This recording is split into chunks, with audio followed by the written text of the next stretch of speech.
akan menerangkan materi tentang tantangan pendidik dan strategi komunikasi dalam menghadapi peserta didik remaja. Pembahasan yang pertama yaitu pengertian pendidik. Pendidik adalah seorang yang bisa membimbing, mengarahkan, dan mengawasi peserta didik agar menjadi peserta didik yang baik. Pembahasan yang kedua yaitu tantangan pendidik.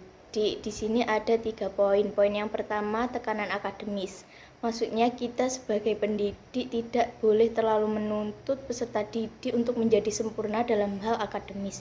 Karena dengan kita menuntut peserta didik bisa menyebabkan cemas dan stres terhadap peserta didik.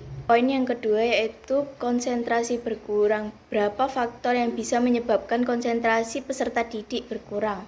Yaitu faktor lingkungan, faktor psikologis, dan faktor internal. Faktor lingkungan maksudnya itu lingkungan yang nyaman dan kondusif bisa membuat peserta didik untuk fokus atau berkonsentrasi.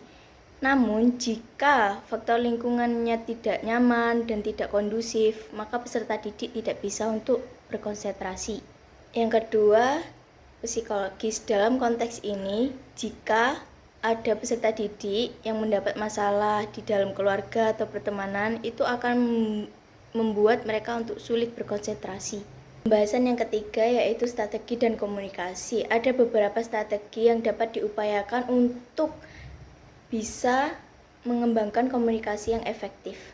Poin yang pertama yaitu tujuan kita dalam pembelajaran dengan komunikasi itu bisa memudahkan kita untuk menyampaikan materi, dan tujuan ini bisa memudahkan siswa untuk memahami materi yang kita sampaikan. Dan poin yang kedua yaitu mitra bicara. Kita harus sadar dengan siapa kita berbicara. Salah satunya caranya adalah berbicara sesuai tingkatan usia. Poin yang ketiga itu respek. Komunikasi respek ini maksudnya kita berkomunikasi dengan saling menghargai. Komunikasi ini dapat menciptakan komunikasi yang baik dengan peserta didik. Poin yang keempat maksudnya dalam konteks ini kita sebagai seorang pendidik harus bisa menempatkan diri kita pada situasi dan kondisi yang dihadapi orang lain. Kita harus bisa menjadi pendengar yang baik bagi peserta didik. Dalam konteks ini berarti pesan yang disampaikan harus dengan mudah, dengan ini audiens bisa memahami. Maksudnya peserta didik itu bisa memahami apa yang kita jelaskan.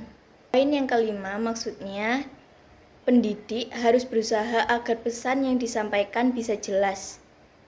Upayakan tidak ada kata-kata yang memiliki arti ganda.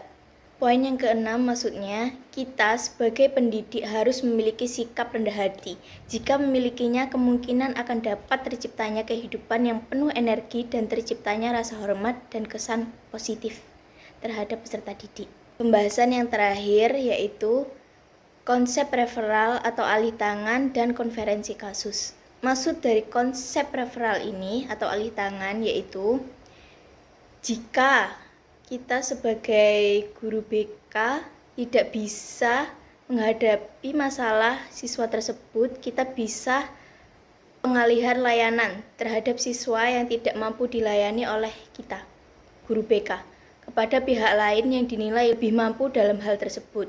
Yang kedua yaitu konferensi kasus. Maksudnya, adanya konferensi kasus ini bertujuan untuk mendapatkan solusi yang terbaik dalam kasus tertentu.